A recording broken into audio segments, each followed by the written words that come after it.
gars, aujourd'hui je suis ravie de vous retrouver pour vous présenter la collection Natural de Too Faced, qui est une collection qui va sortir. Alors au niveau des dates, malheureusement je ne les ai pas encore, donc je les indiquerai quelque part sur cet écran ou en barre d'infos. C'est une collection que j'ai reçue il y a 2-3 jours, je vous l'ai montré sur Instagram et sur Snapchat et vous m'avez dit oui on voudrait la voir en vidéo, donc oui je la fais en vidéo. Désolée de prendre cette voix concon, non pas que je vous prenne pour des gens concon, pas du tout, oulala, je commence mal moi, je commence à trop mal, non du tout, je prends toujours cet air con quand j'imite les gens.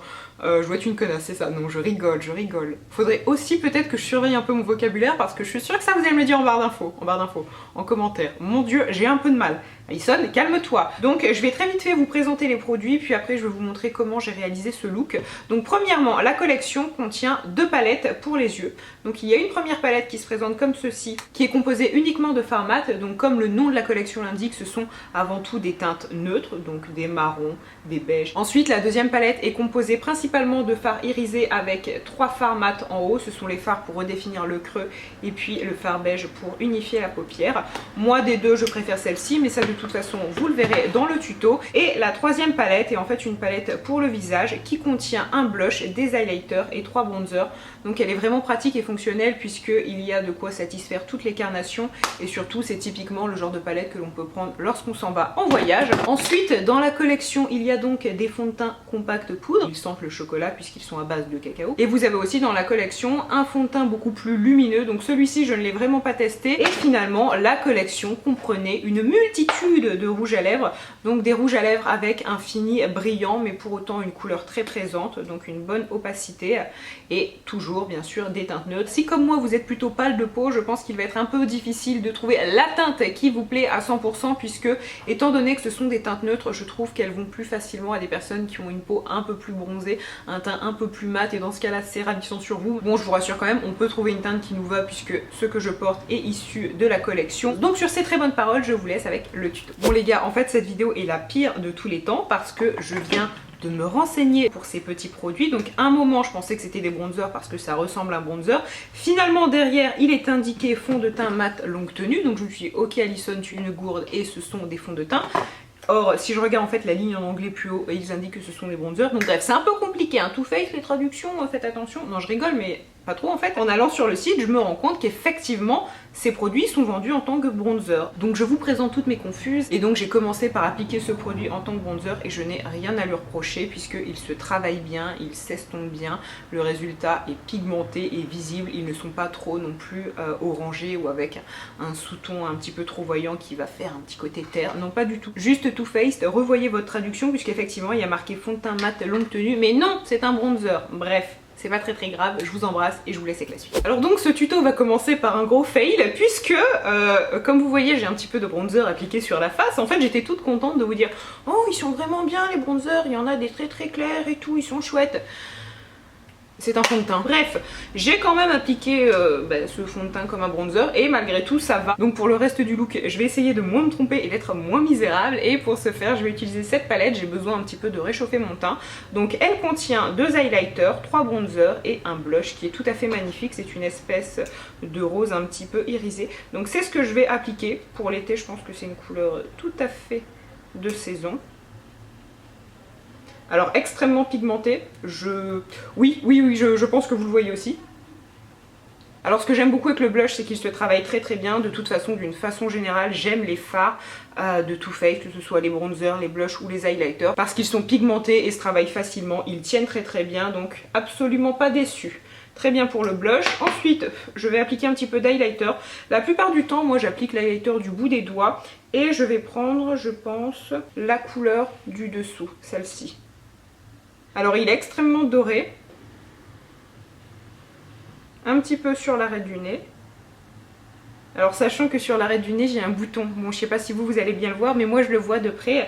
Alors ça fait un peu dégueulasse si vous mettez de l'highlighter sur un bouton. Donc voilà pour l'étape highlighter, blush et bronzer. Et qu'est-ce que je pense de cette palette? Eh bien si vous cherchez une palette plutôt fonctionnelle qui va contenir à la fois et vos bronzers et vos highlighters et un blush, elle est tout à fait parfaite. Si jamais la teinte de blush vous correspond, c'est vraiment une palette pratique parce que c'est le genre de palette que vous amenez avec vous et vous n'avez pas besoin d'amener votre blush, votre bronzer, votre enlumineur. Vous avez vraiment tout ce qu'il faut. Et personnellement c'est le genre de palette que j'affectionne particulièrement parce que quand je pars effectivement je ne prends que ça. Je sais que pendant très longtemps, je me suis servi d'une palette Urban Decay qui avait à peu près les mêmes teintes. Au niveau du prix, je l'ai pas encore, mais je pense qu'elle doit coûter aux alentours des 45-40 €. Alors c'est vrai que c'est très cher, mais finalement si vous achetez un bronzer, un enlumineur et un blush à côté, vous en avez pour bien plus que ça. Maintenant je vais passer au maquillage des yeux et je vais utiliser les deux palettes qu'il y a dans la collection. Donc d'un côté nous avons une palette de neutre qui ne contient que des fards mat, et de l'autre nous avons une palette toujours de fards neutres mais qui contient une majorité de fards irisés avec 3 fards mat. Donc pour commencer je vais y aller avec cette palette et je vais appliquer le fard Even qui est un fard beige très classique. Donc je vais l'appliquer pour unifier ma paupière. Au niveau de la pigmentation, bon je pense pas que là ça va être très probant, surtout pour un fard clair, mais moi je peux vous le dire, c'est très pigmenté, ça s'applique très bien. Maintenant que j'ai unifié ma paupière, je vais un petit peu redéfinir mon creux, et pour ce faire j'utilise Less is More, soyons français jusqu'au bout.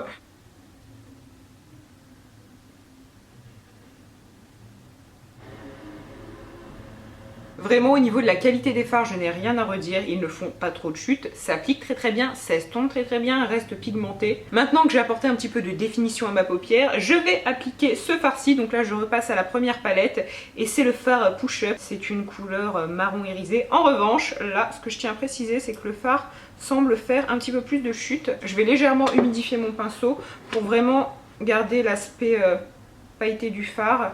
Bon, j'ai un œil de fée, je vais faire le deuxième hors caméra puis je reviens après pour vous détailler un petit peu tout ça. Donc voilà le maquillage des yeux réalisé. Et qu'est-ce que je pense de ces deux palettes? Eh bien elles sont bien. Comme je vous l'ai dit, on peut avoir quelques chutes, alors elles ne sont pas non plus dramatiques. Au début j'ai un petit peu poussé des cris, mais en fait c'est tout simplement moi qui avais utilisé un pinceau qui n'était pas adapté. Si vous souhaitez minimiser l'apparition des chutes avec les fards irisés, je vous conseille d'appliquer ça avec un pinceau avec des poils assez fermes et assez denses, notamment le 205 de Sephora qui est plutôt pratique. On va dire que les chutes il y en a, c'est pas dramatique, mais effectivement sur les fards irisés il y en a quelques-unes. Sinon comme toujours ce sont des fards pigmentés qui se travaillent très bien, qui s'estompent très bien, donc je n'ai vraiment rien à redire au niveau de la qualité.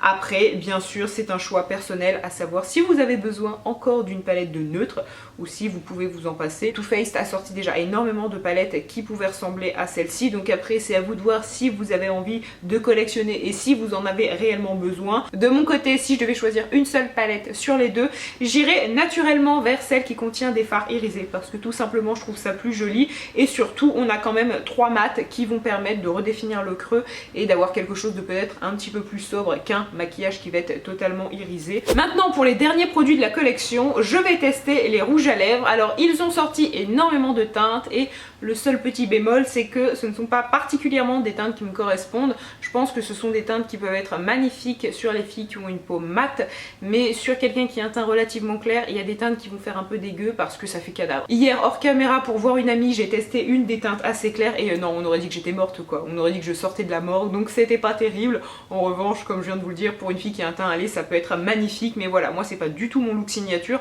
En général, vous le voyez, j'applique du rouge, du rose ou du moins des couleurs assez voyantes. Cependant, dans le lot, j'ai quand même trouvé une teinte qui allait me correspondre, donc c'est celle-ci. Au niveau du packaging, le produit est tout à fait ravissant et maintenant, voyons ce que ça donne. Alors la teinte est très jolie, je n'ai pas l'habitude de porter des couleurs neutres comme ça sur la bouche, mais vraiment elle est ravissante. Voilà en ce qui concerne l'application du rouge à lèvres, et quand je me regarde dans le miroir, j'ai l'impression d'être quelqu'un d'autre parce que ce n'est pas du tout une façon avec laquelle j'ai l'habitude de me maquiller, que ce soit au niveau des yeux ou de la bouche, mais je crois que c'est surtout la bouche qui me fait bizarre. Je trouve pas ça vilain, au contraire je trouve que mes yeux ressortent d'autant plus verts, mais je ne suis pas habituée. Alors par contre, pitié dans les commentaires, ne venez pas dire « Ah t'es mieux comme ça sinon t'es moche, ah t'es... » C'est bien, chacun ses goûts, tous les goûts sont dans la nature, moi j'ai le droit de me préférer avec du liner. Voilà, je préfère le dire parce que parfois c'est un peu agaçant, permettez-moi l'expression. Enfin c'est pas une expression mais permettez-moi cet adjectif. Bref, qu'est-ce que je pense de cette petite chose? Eh bien, plutôt confortable. Alors ce n'est pas du tout un Finimat, hein, je pense que vous le voyez. Au niveau du confort, c'est plutôt confortable. On sent qu'on a quelque chose sur les lèvres, hein. Ce n'est pas un rouge à lèvres qui va être effet un petit peu seconde peau. Un autre point aussi que je tiens à souligner, c'est au niveau de l'application. Ils sont faciles d'application parce que le raisin en fait a une taille assez idéale pour tracer l'arc du Cupidon assez facilement. Donc je trouve ça chouette parce que l'application du rouge à lèvres est d'autant plus rapide. Je pense que les rouges à lèvres vont être vendus aux alentours des 20, 21, 19 €. Encore une fois, fois, pour trouver ces prix, en fait, je me suis simplement basée sur les prix des anciennes collections. Je vois pas pourquoi cette collection serait beaucoup plus chère ou beaucoup moins chère. N'hésitez pas dans les commentaires à me dire, vous, quel produit de la collection vous tente le plus, ou si au contraire la collection ne vous tente pas du tout. Je pense que pour les personnes qui aiment les maquillages naturels et qui aiment les teintes neutres, forcément, vous allez vraiment trouver chaussures à votre pied. Moi, d'une façon générale, j'ai trouvé que les produits étaient bien. J'ai absolument pas vu de catastrophe ou de choses comme ça. Encore une fois, après, c'est à vous de voir où vous voulez mettre votre argent. Sur ces très bonnes paroles maintenant, je vous embrasse et je vous dis à jeudi. Bye.